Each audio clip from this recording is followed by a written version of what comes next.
All right, welcome to the first episode of What They Don't Tell You. There was a season in my life I almost stopped going to church, not because I was living in sin, not because I hate God, but because of one heavy thing, one heavy pressure the youth carried in silence: marital pressure.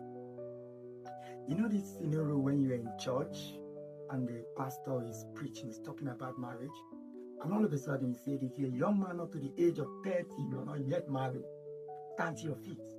And you obey. And he said to the rest sitting down, ask them what they are waiting for. And you just see somebody who walk boldly to you, man of God, what are you waiting for? It's funny, right? It happens in so many churches around. You know, in so many churches today, if you're a young man or a young woman not to the age of 30 and above, and you're yet unmarried, you know, they begin to think like you're living in sin, you're not faithful to God in your tithe and your offering. That's why you're yet unmarried. I remember one time like that, I was actually in church, and the pastor was actually giving a very wonderful sermon.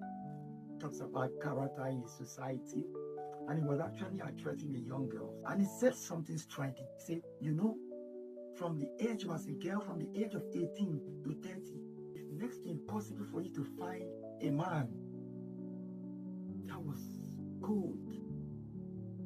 I wish God can actually open the eyes of the pastor to see the pressure, to see the panicking right in the heart of those girls already at the age of 30.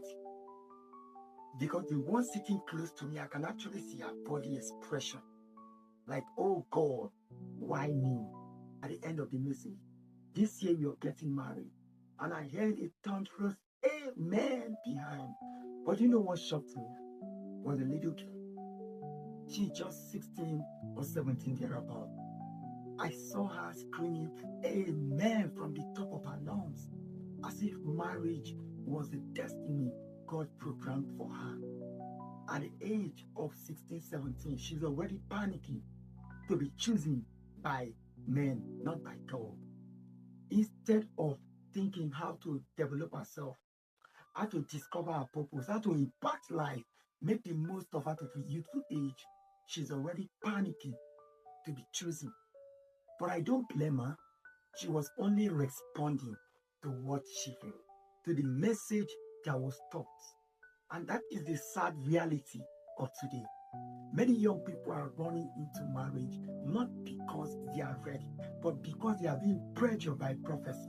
They are being pressured by expectation. They are being pressured by comparison. They are being pressured by culture. They are being pressured by these voices that sound holy but not healing. I remember the case of Uche. At the age of 28, his two best friends are married, and they said to him, brother, there are some certain blessings you cannot get from God until you are married. That sounds spiritual.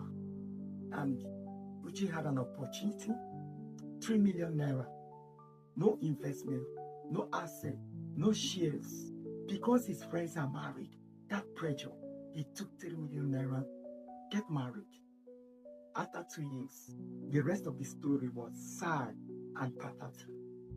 Church, listen. When marriage becomes a yardstick for righteousness, we lose the true message of Christ. When young people are ashamed instead of being guided, we push them into a decision they are not prepared for. When we treat marriage like an achievement instead of a responsibility, we create a broken home even before it begins. God did not call us to his He called us to sons and daughters, to grow, to develop, build character, discover purpose, and impact the world.